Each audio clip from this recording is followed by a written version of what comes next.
different relationship that he has with the whole birthing process, because he's not kind of this afterthought.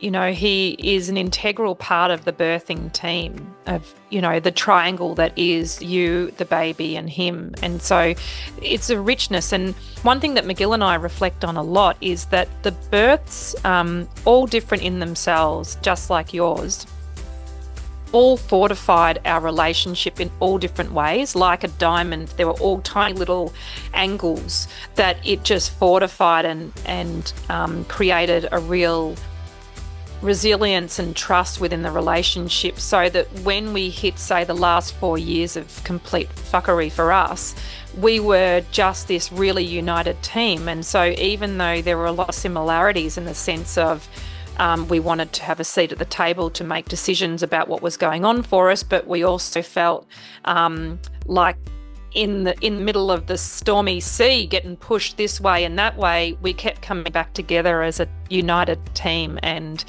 so that fortification set us up for more of what life had for us. And that, I think, that's the stuff where you find out later on, okay, it was definitely worth bringing 4 humans earthside, because we were really geared up for that experience.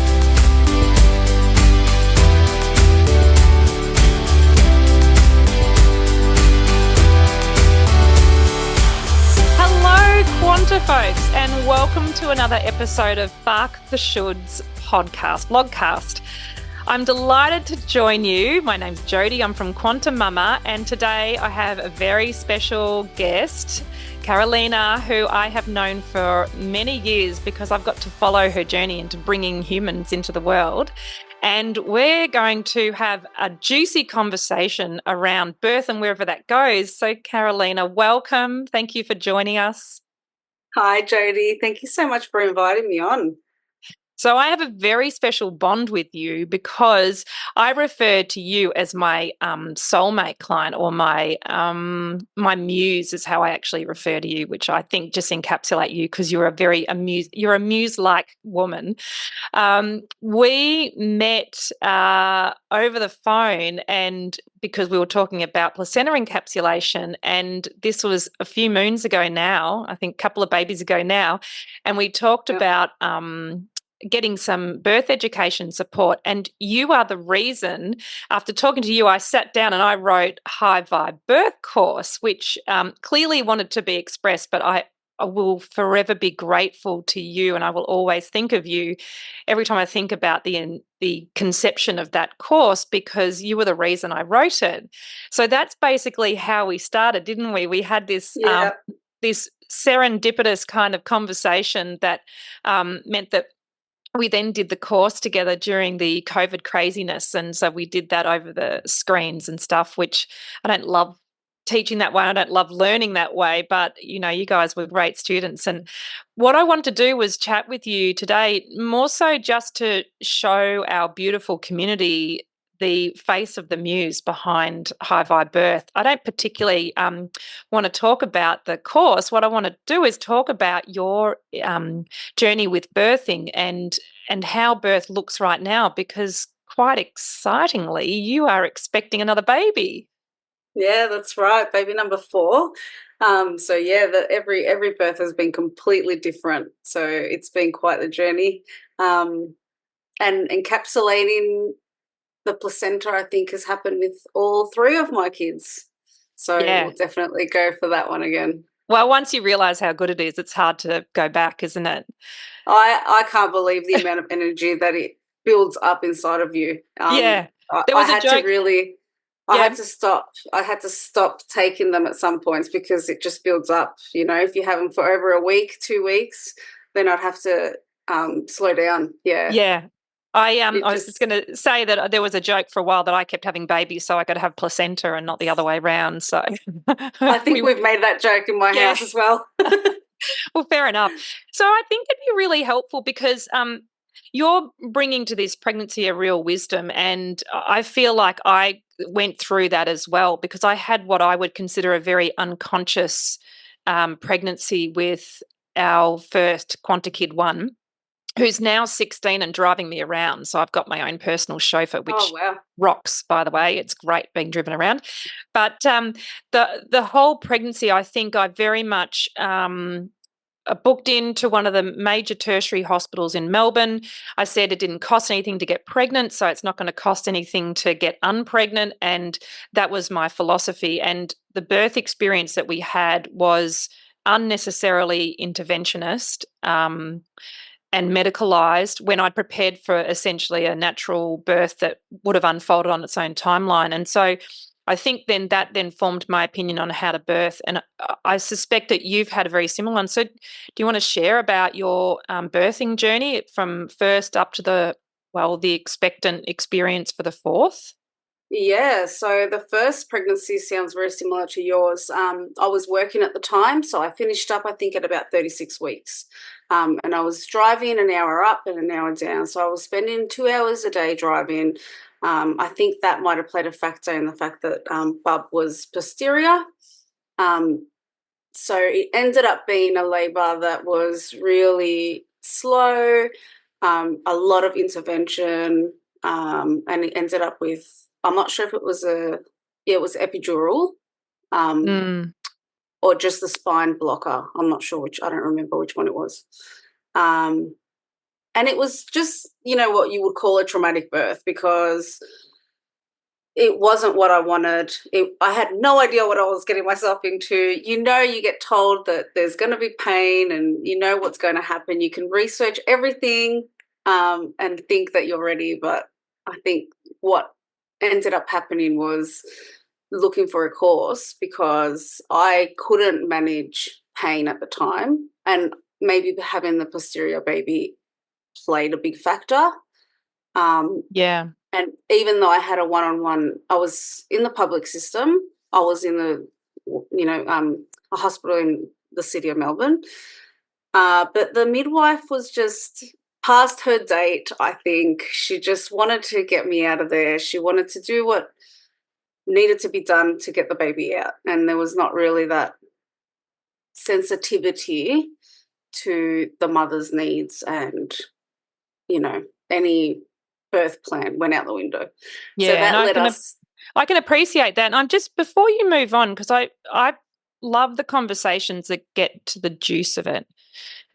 Knowing what you know, and I don't want to frog step too far, but knowing what you know about what birth can be, what was that like for you on reflection of having essentially that kind of intervention that was the spinal block or the epidural, but essentially that dislocation of what was happening inside your body? When you reflect on that now, what comes up for you?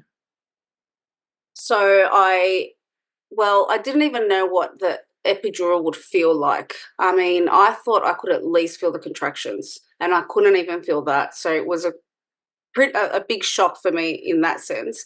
But also, the lack of support. My husband was amazing. He was there and he did whatever he could to help, but there was not really much understanding on either of our parts to what I needed. He didn't know what I needed. I didn't know what I needed. So all those techniques weren't in place. Yeah. So looking back at it, and I did try and extend the epidural as much as I could. The midwives were trying to turn Bubs manually, and that just didn't happen. It wasn't going to happen. So, Yeah, um, he was determined to be in that position. And that's yeah, the but thing we I mean, find out, right? Is kids actually have an opinion about what their birth or what their position's going to be too. And that can be kind of confronting, thinking that they're a yeah. benign kind of skin sack inside of us that we're going to manipulate. And in fact, they've got this consciousness about them. I think, if I'd known about spinning babies though, and some techniques that I could have maybe after finishing up work, done some things to move Bub into the right position as well, that would have helped. But I didn't know any of that.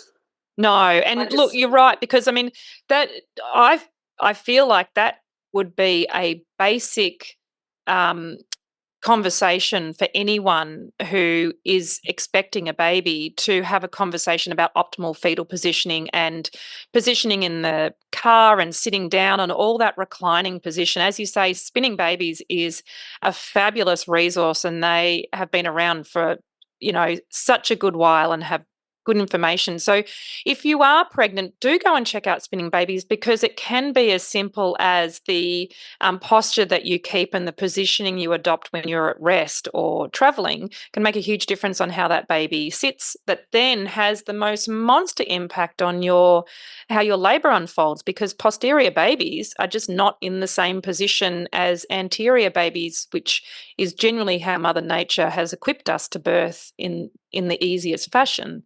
So yeah, I feel like that's exactly the case. But more than that is the knock-on effect of how that birth went for you, and then how that formed your decision when you're expecting number two, which is when we met. All right. So by the time I got pregnant with number two, I was definitely adamant that I was going to do a course so that I could get hubby on board, or at least me be prepared and kind of speak to him about what needed to be done. And it was pretty traumatic. So I did go through the public system again, and I applied for the one-on-one midwife again due to the hard pregnancy that I had, the hard labour that I had the first time round. So I was really set out to go for natural and have no issues, which didn't turn out that way either, because it ended up being a C-section due to a placenta previa, low-lying placenta. So, and I was off by, I think, 3 mil, Yeah. and I didn't make it. So that placenta didn't move up enough. Yeah. And there was no way we were going to risk it, obviously, C-section was what we were going to go for.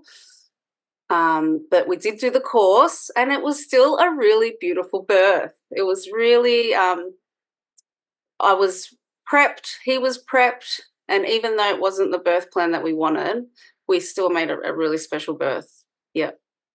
So this is probably quite a confronting question, but if you could compare the first and the second birth, which one would you say was the most satisfying or empowering? Out of the two, I would say the second one. I felt like I was a bit more in control, even though I still, I couldn't feel up to my shoulders. So when she was born, I actually asked Rob to hold her for that entire time because I was scared I would drop her. Yeah. But the midwife really helped us with keeping us connected with Bub and being part of that birth. We had a mirror so I could see baby before she was born. So I was open and I just saw her curled up inside of me. So it was really beautiful just before they pulled her out. It was, I don't think that C-sections are a choice that I would ever make, but I know that it can happen and it has to happen. Some people have small cervix, like a small cervix that they can't labor naturally, and those things have to happen. So I think you could still make a C-section beautiful. Well, I think that is beautiful. And the interesting thing is that I imagine there would be a lot of people that, with just looking at, the just the surface level, would assume that if you wanted a natural birth, that a Caesar would be like the worst case scenario. But obviously you're describing something quite different. And I wonder if sometimes we forget the power of that empowerment, of being involved and knowing that you get a seat at the table with the decision making on how your baby's born, particularly when it's your body.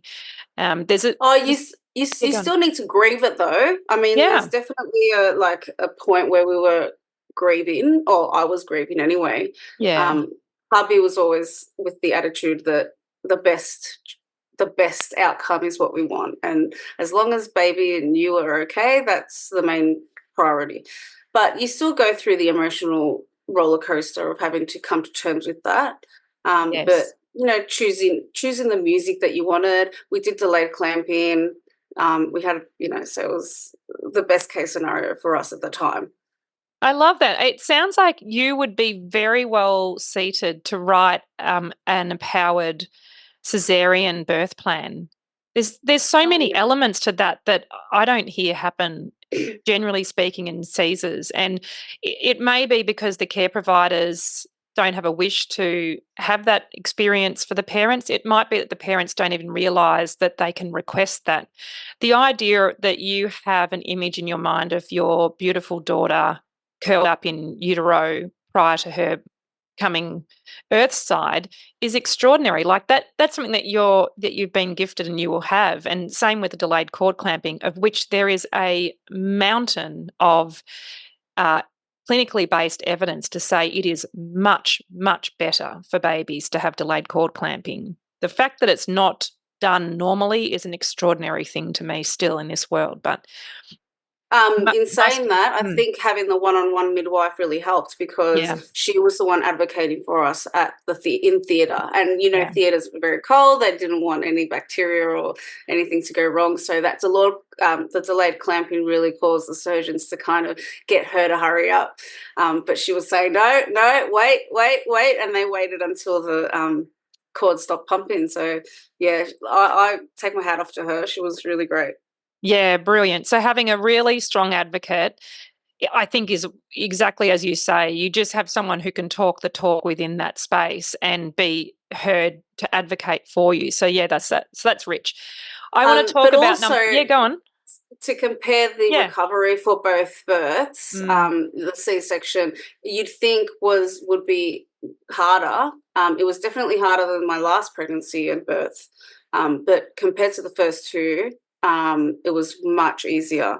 With Gabriel, because of the all the intervention, all the invasive, maneuvering that they tried to do, I did end up having a really hard recovery and had to yeah. go back to hospital for all the pain and bruising that I had.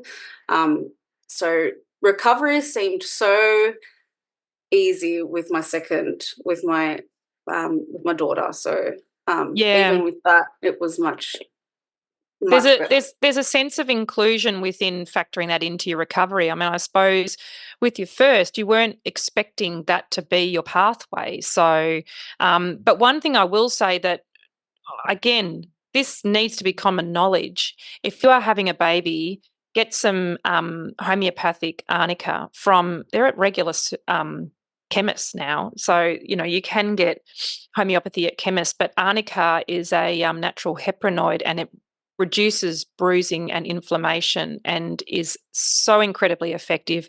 And there are no contraindications and interactions with other, even pharmaceuticals. So, you want a tip for stuff, get some arnica because it will save you from, elongating that birth recovery too. So that's just a public service announcement that I wanted to put out there because we want to empower our listeners to go out and actually arm themselves with the things they need that will make a difference for their recovery.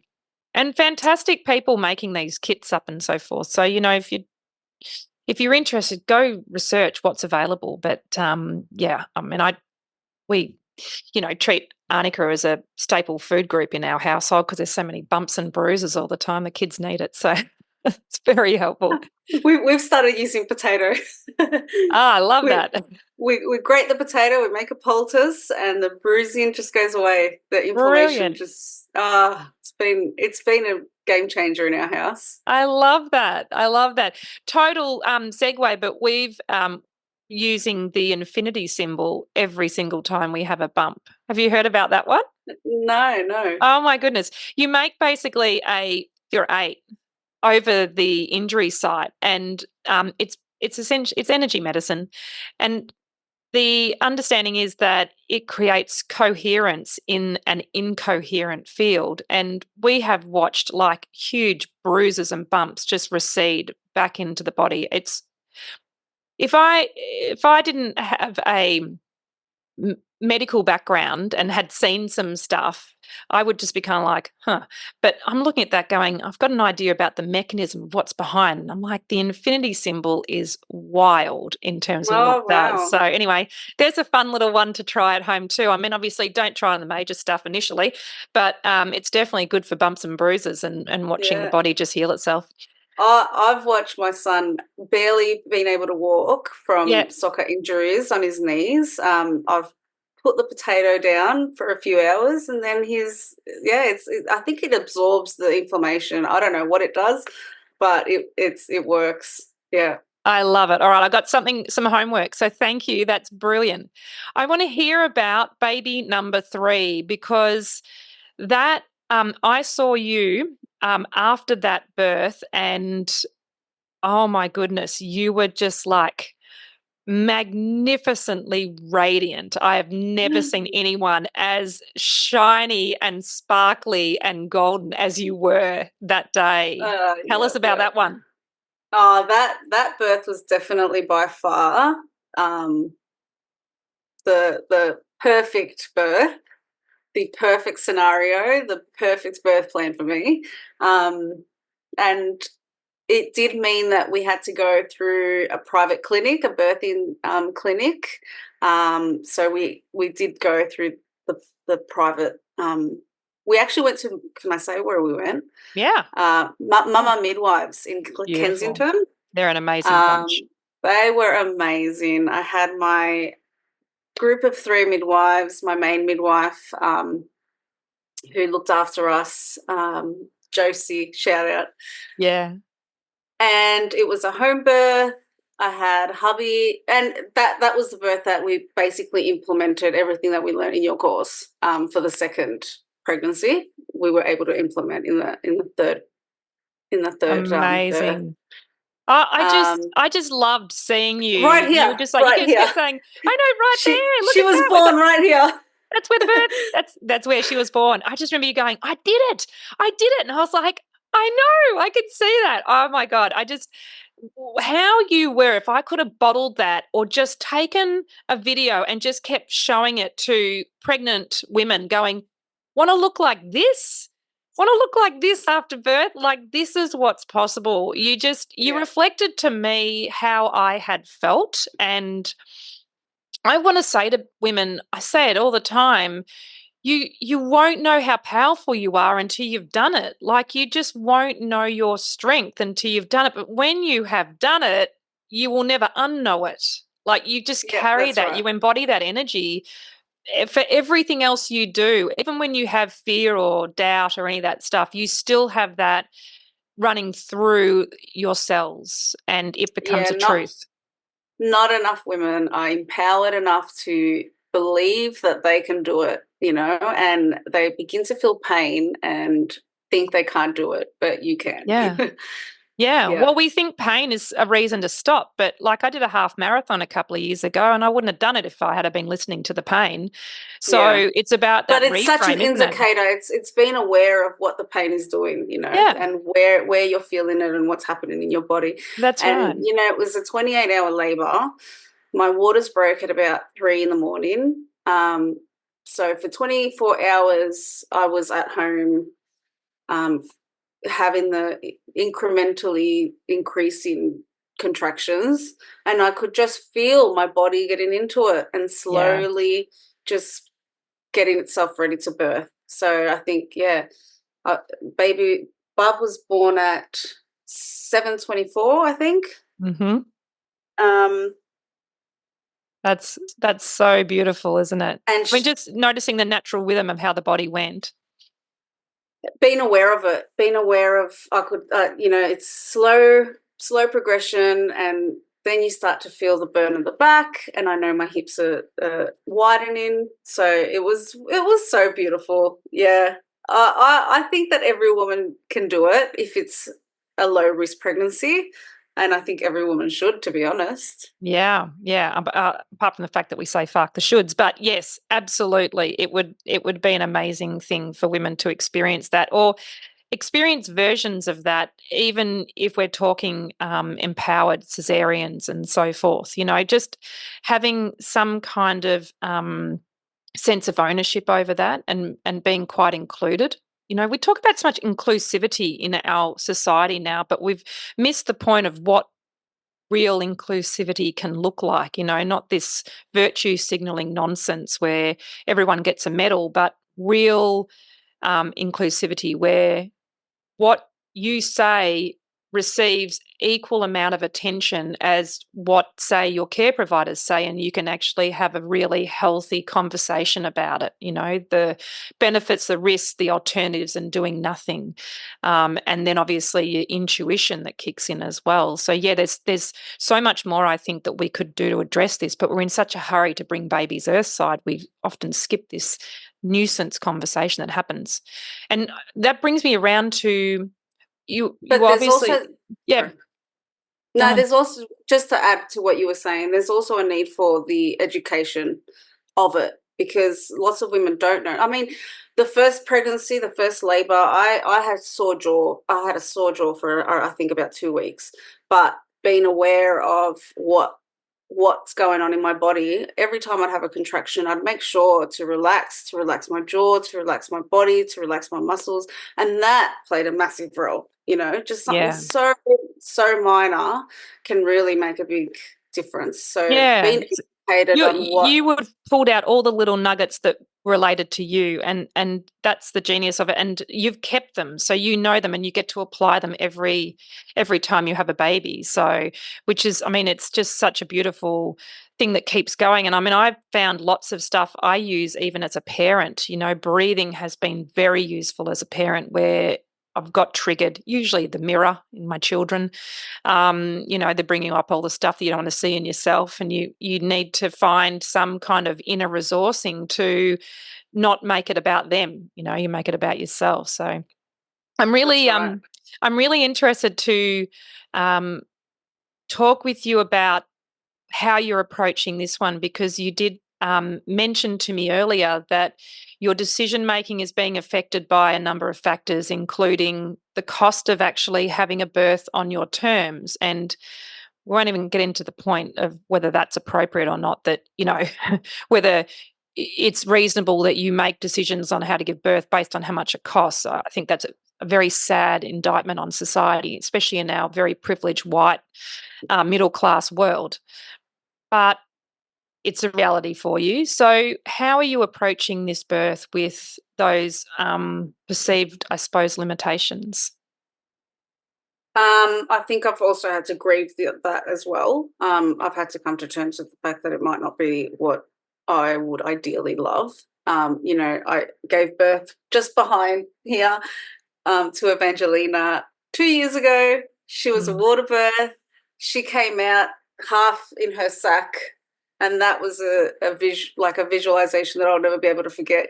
So seeing that was the epitome of birthing for me. So I definitely wanted that again, but that's not feasible with the financial situation that we're in at the moment. We've got 3 kids already. Public system does offer home birthing, but the eligibility for it is so, like, the criteria is so defined, and they're just not. Obviously, I understand that there's liability involved, and there's definitely like risks involved, so they can't accept everyone to have a home birth. Pregnancies, health issues, diabetes. But the C-section that I had for my second birth was the factor that they declined my home birth application. So I did apply for one-on-one midwife, but I think that will be declined as well because of the whole process and the time that it's taken to apply for home birth, get that decline, apply for caseload. So I think at this point they're already getting births in February. Bub will be due in November. So it's just too late, I think, to have a one-on-one midwife at this point. So I'm just going to be going freestyle with hubby, and I think I'll just be retouching up some of those course strategies, staying home as long as I can. I know that my births are about 28 hours. So if I can stay home 24 hours and then go to the hospital, and just really try and block out my exterior, because I know my birthing can stall. I know it can slow down for that trajectory. On the way to the hospital, I feel like it could slow down the birth. Having to deal with people will slow down the birth. So just making sure that Yeah. hubby's involved. I've got headphones in, maybe a Yes. eye mask. I don't have to deal with anyone. Just wheel me in and I can do it there. Yeah. Um, Well, you've got those inner resources, which is just, it's so awesome. I mean, you know a lot of things about how your birth can unfold, but you have inner resources as well. Yeah, go on. I remember reading somewhere that animals in the wild will find a safe place to birth, but if they see a predator or they hear a predator's nearby, their body will stop birthing so that they can run away, escape, find somewhere safe to birth again. And so that's what sticks to my mind when I think about birthing and like people talking or communicating with you about things that might get your stress levels high. There's so many factors that can just stall the birthing process, and I keep that in mind. So that's probably one of the worries that sticks in my head, and so I've shared that with hubby so that he can just take control of that and be my filter, you know. I think that's wonderful to have. I mean, firstly, hubbies love having a job to do, but as they, become more proficient at being birth support, and I know obviously McGill did as well, that it was joked about that he was like this born again doula. Um, but that knowledge of what your body can do, in fact, it's almost well, I find it extraordinarily empowering because I know that my body will support me to birth in a place that feels safe and supported. And Dr. Sarah Buckley talks about the fact that the hormones of birth, when it's undisturbed, are identical to the hormones of lovemaking. So it's that like beautiful connectivity of the thing that got you pregnant. There's a facility to have all of those hormones available to you when you actually give birth as well, which is a pretty sweet way to do it. So yeah, the fact that your body can hit pause on some of these things. I mean, that's why babies very infrequently are born in cars, but they will make it to their birth space. They will make it to the hospital entrance, and they'll not really the most private and safe feeling space, but I suppose in comparison to a car, it's a much easier cleanup, shall we say? Yep, yep. So that's probably what's been on my mind as Yeah, of late. And so just having that in plan for when the time comes, yeah, what those strategies will be, which are different to what we did at home. At home, yes. it was a lot of the soft touch massage, the back rubs. I did use a TENS machine just to help with that last couple of Mm. hours of contractions, and I do think that really helped. Um, The TENS is fabulous. I mean, there are so many non-invasive options for that kind of stuff. The TENS machine is transferable, the light touch massage is transferable, the breath is transferable, the and so breathing, the yeah, the breathing is breathing so important. it is the center point to having a great birth, because when you change your breathing, you change your inner chemicals. Yeah, You trigger different hormones, and and you're therefore you calming have your body. that's right, and you have a different experience. It is like the most important thing. There are people out there that will have the pharmaceuticals and they won't work and they'll need more, right? It'll only just kind of dull the sensation, or maybe have extra problems with it where they feel disconnected from their body or a bit out of body or whatever, right? But breath, I mean, it never fails to deliver, and it's all you. I just think, why aren't we all doing this? Like, why isn't and that just and the norm? and to compare the last labor with the first one, I'm sure that my breathing was not helping my body. It wasn't helping Bub get out, Yeah, getting him into the right position. My breathing, my tension, my whole body was saying, don't do this. yeah. So having that relaxed body is crucial.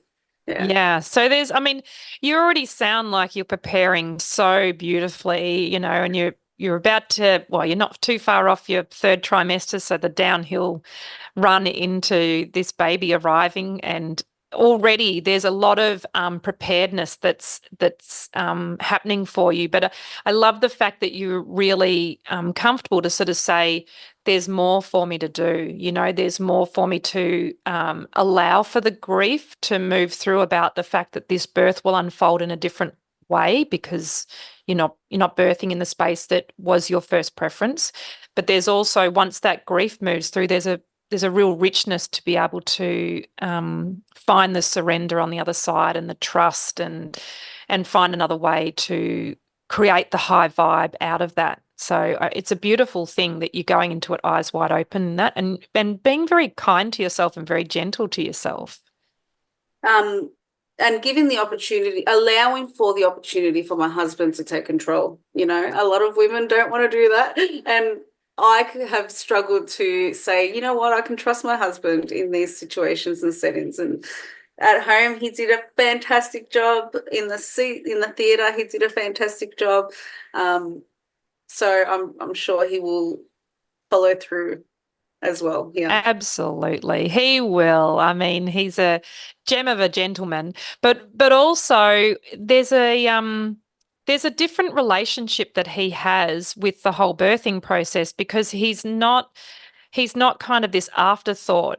You know, he is an integral part of the birthing team of, the triangle that is you, the baby, and him. And so it's a richness. And one thing that McGill and I reflect on a lot is that the births, all different in themselves, just like yours, all fortified our relationship in all different ways. Like a diamond, there were all tiny little angles that it just fortified and created a real resilience and trust within the relationship so that when we hit, say, the last 4 years of complete fuckery for us, we were just this really united team. And so even though there were a lot of similarities in the sense of we wanted to have a seat at the table to make decisions about what was going on for us, but we also felt like in the middle of the stormy sea getting pushed this way and that way, we kept coming back together as a united team, and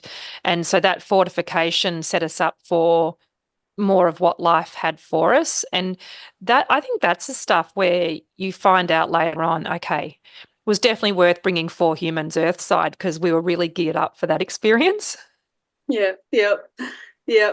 And it's not without any issues and problems along the way, but communicating it and solving it and coming up with strategies to deal with it is Yeah. what pays off in the end. It does. So, if you were talking to someone who is expecting their first baby, what are the gems? What would you have liked to have heard when you were expecting your first from the wisdom that you embody now? Um, I think that understanding of having to relax your body, to be in touch with what's going on with your body and relaxing and breathing, learning the breaths because they're not all the same. The active labor stage is different to the build up. Yeah, it is. So learning what kind of breathing is important, and doing it with your partner, because that course that we did involved him. He was part of it just as much as I was. And I think that education is so important. You need to be educated. You need to prepare for your births, regardless of what they are. Definitely. Yeah, I think that's brilliant. And look, I have run many a birth class where husbands have very much looked like they'd been dragged out on an all-day shopping trip at DFO. But by the end of the course, was sitting forward, very excited, going, right, can we have this baby now? I'm like, no, you've got another trimester to go. But the change for them, that catalytic experience of them feeling so involved it's such a gift as well. Like it's just to see these men blossom into they tap into their divine feminine, which when we live in balance, we have an expression of both divine masculine, divine feminine. And the baby, I think, picks up on that too. They go, okay, dad's caught up too. So one thing we can gift our men is the opportunity to be involved because society, for, the last good 70 years has kept men separate. So I think we've got better at involving them now and honoring how their experience is, but we can still do more. And that happens not through some fancy classes and things like that, but literally just a sharing of the minds in the birthing team unit, you know. So yeah, there's a real opportunity to strengthen that stuff too, which is great. And that's what you've done, you know, in your Yeah, family. And it shows yeah. in your parenting. And I look, I agree with the masculine. Like my husband's so masculine. He's on the other end of the spectrum when it comes to being a very masculine male that he is. So having to surrender to him, having to be vulnerable to him, and him having to provide something that doesn't probably come naturally to him is a big deal and can be a big deal to lots of women. So yeah, you do definitely have to trust them and surrender to your partner, which I think is part of that bonding Yeah, that creates, you know, the absolutely. perfect And feels perfect so birth. good once you do it. Once you fall into the trust of that decision, it actually can feel really good. Feel really supported, which is, you know, how we want because we're meant to be in community, aren't we? We're not meant to be lone soldiers. That's right. Yeah, Mm. we're not battling against each other. We're working together. Absolutely. So, in bringing this beautiful conversation to a close, I would love to invite you to just share with us what's your commitment to yourself going forward. Oh, I've not been asked this question. I'd have to have some time to think about it. No, because I want you to think about what your subconscious mind already has for you, because you already know all the answers. What Um, what what s- what feels impolite to even do for yourself? oh, well, look, I think that mothering is one of the major aspects of my life right now, and that's where I want to go. That's where I want to be right now. The desire to go back to work is not there, and I admire women that do. I admire women that do go back to work and can handle all of those responsibilities on top of work, mothering, household chores. You know, it's a lot for women. So I've been blessed to be able to be a full-time mum, and that's where I'm at the moment. So I think spending time with myself is so important though. So going out with a few friends is always something that I need to do to um, just wind down because we're attachment parents. We co-sleep. You know, it's really hard to find time for yourself sometimes. Um, Yeah, but try homeschooling. It's a bit the same. The kids are but always with yeah, you. I mean, that yeah, I don't even think that requires explanation. That's how we avoid being in a straitjacket, quite frankly, because we must look for harmony in our life. Balance is a misnomer, but harmony, but where you get those moments of just self-nourishment, it just sustains you and you can go for longer, you know. So yeah, I applaud that. hubby and I are both introverts, so we definitely need time for ourselves and time apart. So making sure that we give that to each other, and allow for the other person to have that, I think is really important for us. Yeah. What a beautifully supportive statement. I love that. Well, we've all borne witness to that. So you are well supported to follow your heart's desire to keep nourishing yourself and being the extraordinary earth mama that you are to your beautiful children, both born and unborn. I'm really grateful that we had this conversation, notwithstanding I get to show the world your beautiful face, and for being so, you just were so inspiring for me and being the catalyst to pour my heart out on paper and video. But if nothing else, I would hope that we've planted the seed of curiosity for women who perhaps thought there weren't any other options or they weren't allowed to. It's a whole thing about permission, but weren't allowed to go and find out more. There are amazing resources out there that support you to birth in an empowered way that's on your terms, whether that's with your chosen care providers in their preferred space or in your preferred space. There are many ways to birth, but we must be radically responsible in going and seeking that information out. Yeah, that's right. I mean, there's definitely options. I went through a clinic, but you could look at private midwives that can support you in that, doulas that can support you in that. So there's definitely options out there, but there's not always open to every opportunity for every person, you know?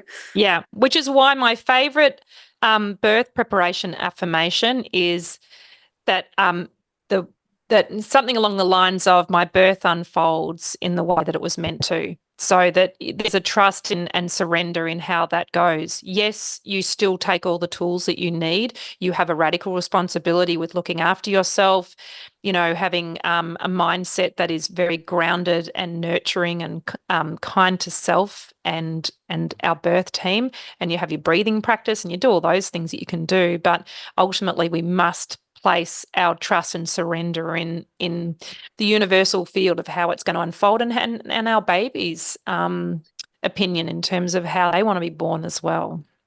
And I also think, just to add to that, the support person that you choose is important, and who is in there with you is important. I mean, I think for the first labor, I had my mother-in-law there, I had my mum there, I had my hubby there. But, I think the best thing that I learned out of that situation was I just need to put my trust in my hubby and have him there, and empower him to know what he needs to do for me. Because it's not really a show, So yeah, whereas I birth with a whole bunch of people. You don't have to feel obliged to have everyone there or have people pressuring you to have them there. I think have the person that is the most needed there. That's right. Invite them for dinner, not your birth. If it feels like a should, don't do it. Like, it's simple as that. Because in the raw birth state, in your birth, when you're in your birth cave, then all of those discomforts will come up. So you can't underestimate how impactful they can be. And yeah, you're advocating for two people. You're advocating for yourself and your unborn baby as well. So yeah, and look, I didn't feel uncomfortable having the people like my mother or my mother-in-law there. That they were great. They were quietly sitting there, but in hindsight, I think I can trust my husband and I can experience this deeply personal experience with him, and that's where we're at now. So I haven't even considered inviting anyone else because I think it's just how you made them is how they come out. So I love that. You come full circle, which is a beautiful thing. Yeah, Carolina, thank you so much for just showing up authentically and letting us be just in a very small way involved in your baby's growth and arrival earthside. It's just been an absolute delight to talk to you. And obviously the collective field is with you to bring this baby earthside in a really empowering and beautiful way. Thank you so much for inviting me on. It is a pleasure. And, I don't often feel like I have much to offer people. So it's nice to feel that the births of every one of my little babies has played a part to someone at least. I think we've resoundingly disproven the fact that you don't have anything to offer or say. You are absolute magic. Oh, thank you. And get your... I'll definitely be getting this placenta encapsulated, that's for sure. Oh, yeah, let's do that. Yeah. We will talk to you very soon. Thank you. Have a good one. Thank you. And Quantifolk, you stay well. It's been a delight being with you. And stay tuned. We'll have more episodes coming this year. I've got my mojo back.